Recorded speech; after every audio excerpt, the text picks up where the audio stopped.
नमस्कार, मैं हूं दिव्या। बिहारी न्यूज में आपका स्वागत है। खबरों की ओर बढ़ने से पहले आप सभी को गणतंत्र दिवस की हार्दिक शुभकामनाएं। अब एक नजर सुर्खियों पर। सीएम नीतीश ने एक अने मार्ग पर फहराया झंडा। गांधी मैदान में राज्यपाल ने किया ध्वजारोहण। 8 साल बाद गणतंत्र दिवस पर बिहार की झांकी का दिल्ली में प्रदर्शन। सिपाही भर्ती परीक्षा में सामने आया बड़ा फर्जीवाड़ा। दूसरे की जगह परीक्षा देने पहुंचे अभ्यर्थी, 5 लाख रुपए में हुई थी डील। केंद्र सरकार ने 2025 के पद्म सम्मान की घोषणा की। प्रदेश के 7 लोगों को मिला पद्म सम्मान। जानिए कौन कौन सी बड़ी हस्ती है सम्मानित। बिहार सरकार चला रही स्कूल की लड़कियों के लिए खास योजना। इस योजना के तहत मिल रहे सैनिटरी पैड। स्कूल में लड़कियों की बढ़ी उपस्थिति। तिलक वर्मा ने विराट कोहली को पीछे छोड़ा, बनाया वर्ल्ड रिकॉर्ड। बन गए T20 में बिना आउट हुए सबसे ज्यादा रन बनाने वाले बल्लेबाज। चलिए शाम तक की बड़ी खबरों की ओर विस्तार से। एक अने मार्ग पर सीएम नीतीश ने फहराया झंडा। बिहार के मुख्यमंत्री नीतीश कुमार ने आज एक अने मार्ग पर तिरंगा झंडा फहराया है। वहीं विपक्ष के तरफ से राजद सुप्रीमो लालू प्रसाद यादव ने राबड़ी आवास में झंडा फहराया। आपको बता दें कि 76वें गणतंत्र दिवस के मौके पर पूरे देश में उत्सव का माहौल है। पटना के ऐतिहासिक गांधी मैदान में राज्यपाल आरिफ मोहम्मद खान ने ध्वजारोहण किया। ध्वजारोहण के बाद परेड और अन्य गतिविधियों का भी आयोजन हुआ। ये उनका बिहार के राज्यपाल बनने के बाद पहला झंडोत्तोलन था। इस साल का गणतंत्र दिवस बिहार के लिए खास रहा, क्योंकि 8 साल बाद दिल्ली में आयोजित परेड में बिहार की झांकी शामिल हुई। साथ ही गांधी मैदान में प्रस्तुत झांकियों को पटना के प्रमुख चौक चौराहों पर वीडियो के जरिए प्रसारित किया जाएगा, जिससे राजधानी में गर्व और उत्साह का माहौल बना है। आज देश अपना 76वां गणतंत्र दिवस मना रहा है। बिहार की राजधानी पटना के गांधी मैदान में भव्य आयोजन हुआ। पीएम सूर्य घर मुफ्त बिजली योजना के तहत लोगों को किया जा रहा जागरूक। पीएम सूर्य घर मुफ्त बिजली योजना के तहत लोगों को सोलर प्लांट स्थापित करने के लिए जागरूक करने और आवेदन लेने के लिए पेसो ईस्ट के सभी 14 सब डिवीजनों में कैंपों का आयोजन किया गया। इन कैंपों में कुल 988 उपभोक्ता शामिल हुए, जिनमें 431 ने सोलर प्लांट लगाने में रुचि दिखाई है। 15 उपभोक्ताओं के यहाँ इंस्टॉलेशन प्रक्रिया शुरू की गई, जबकि 40 उपभोक्ताओं को लोन प्रक्रिया में शामिल किया गया। कैंपों में सोलर प्लांट की स्थापना प्रक्रिया और आवेदन प्रक्रिया के बारे में विस्तृत जानकारी दी गई है। सबसे ज्यादा उपभोक्ता मछुआ टोली और राजेंद्र नगर कैंप में आए। कंकरबाग कैंप में 5 उपभोक्ताओं के यहाँ इंस्टॉलेशन प्रक्रिया शुरू की गई। जमीन माफियाओं के लिए विशेष टास्क फोर्स बनाने की है तैयारी। बिहार पुलिस जल्द ही जमीन माफियाओं पर कड़ी कार्रवाई करने के लिए एक विशेष टास्क फोर्स बनाने जा रही है। इस टास्क फोर्स का प्रमुख डीएसपी रैंक का अधिकारी होगा और इसकी निगरानी एसपी तथा आईजी रैंक के अधिकारी करेंगे। ये फोर्स सीआईडी के तहत काम करेगा और इनका मुख्य उद्देश्य थाना स्तर पर जमीन माफियाओं की पहचान करना और उनके खिलाफ कार्रवाई करना होगा। पहले उन थानों को चिन्हित किया जाएगा जहां जमीन विवाद और हिंसा की घटनाएं अधिक होती हैं। इन थानों में जांच कर माफियाओं की पहचान की जाएगी और उनके खिलाफ स्पीडी ट्रायल के माध्यम से त्वरित न्याय सुनिश्चित किया जाएगा। ये पहली बार है जब पुलिस इस तरह की व्यवस्था लागू कर रही है। सिपाही भर्ती परीक्षा में सामने आया बड़ा फर्जीवाड़ा। पटना में सिपाही भर्ती परीक्षा के दौरान बड़ा फर्जीवाड़ा पकड़ा गया है। यहाँ फिजिकल परीक्षा में 16 अभ्यर्थी दूसरे की जगह परीक्षा देने पहुंचे थे, जिन्हें गिरफ्तार कर लिया गया। इन अभ्यर्थियों का बायोमेट्रिक अटेंडेंस मैच नहीं हुआ। केंद्रीय चयन परिषद के अध्यक्ष एडीजी जितेंद्र कुमार ने बताया कि इन अभ्यर्थियों ने रिटन परीक्षा में स्कॉलर को बैठाकर परीक्षा दी थी। इसके लिए 1 से 5 लाख रुपए तक में डील हुई थी। परीक्षा से पहले 50,000 से 1 लाख रुपए एडवांस लिए गए थे। इस सप्ताह 9,600 कैंडिडेट्स को बुलाया गया था, लेकिन 7,771 ही पहुंचे। कुल 21,391 पदों के लिए परीक्षा हो रही है, जिसमें 1,07,079 अभ्यर्थी सफल हुए थे।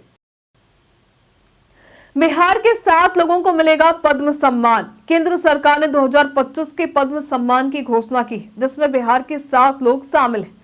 लोक गायिका शारदा सिन्हा को मरणोपरांत पद्म विभूषण, सुशील कुमार मोदी को समाज सेवा के लिए मरणोपरांत पद्म भूषण और आचार्य किशोर गुप्ता को मरणोपरांत पद्मश्री सम्मानित किया जाएगा।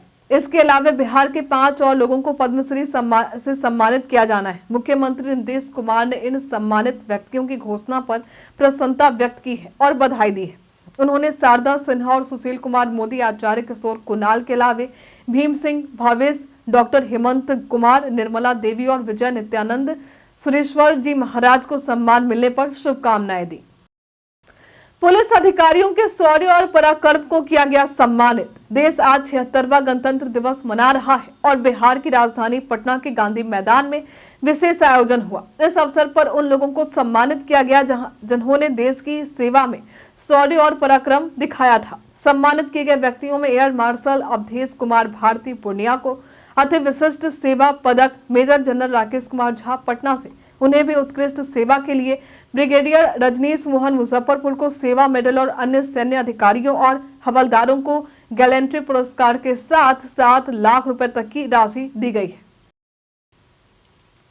बिहार सरकार चला रही स्कूल की लड़कियों के लिए खास योजना।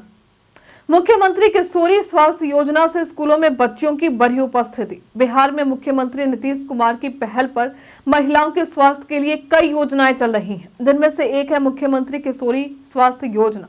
इस योजना के तहत 7वीं से 12वीं कक्षा की छात्राओं को सालाना 300 रुपए दिए जाते हैं ताकि वे सैनिटरी पैड खरीद सकें। 2015 में इस योजना के तहत सैनिटरी नैपकिन वितरण शुरू हुआ था, जिससे स्कूलों में लड़कियों की उपस्थिति बढ़ी थी और ड्रॉप आउट दर घटे थे। 2023 में बक्सर जिले में जैविक सैनिटरी पैड उत्पादन इकाई की शुरुआत की गई, जो स्थानीय महिलाओं को रोजगार प्रदान कर रही है। इसके साथ ही राज्य में सैनिटरी पैड की उपलब्धता बढ़ाई गई, जिससे महिलाओं में मासिक धर्म की स्वच्छता और जागरूकता में सुधार हुआ है। बिहार पुलिस को दिए जाएंगे नई तकनीक से lace wireless set. Bihar police को कई नई तकनीक से लैस वायरलेस सेट मिलेंगे, जिससे संचार व्यवस्था को मजबूत किया जाएगा। बिहार पुलिस मुख्यालय ने 1500 वायरलेस सेट खरीदने का निर्णय लिया है और इसके लिए 2433 लाख रुपए की राशि जारी की है। इन उपकरणों में 500 digital, 25 what static wireless set और 1000 हैंड हेल्ड वायरलेस सेट शामिल है। प्रत्येक स्टैटिक वायरलेस की कीमत 75,000 रुपए और हैंड हेल्ड वायरलेस की कीमत 79,000 रुपए होगी। इसके अलावा 42 टावर भी लगाए जाएंगे। इस नई संचार व्यवस्था से पुलिस को त्वरित और प्रभावी तरीके से सूचना साझा करने में मदद मिली। जान की परवाह किए बिना बहादुरी दिखाने वाले 2 भाई हुए सम्मानित।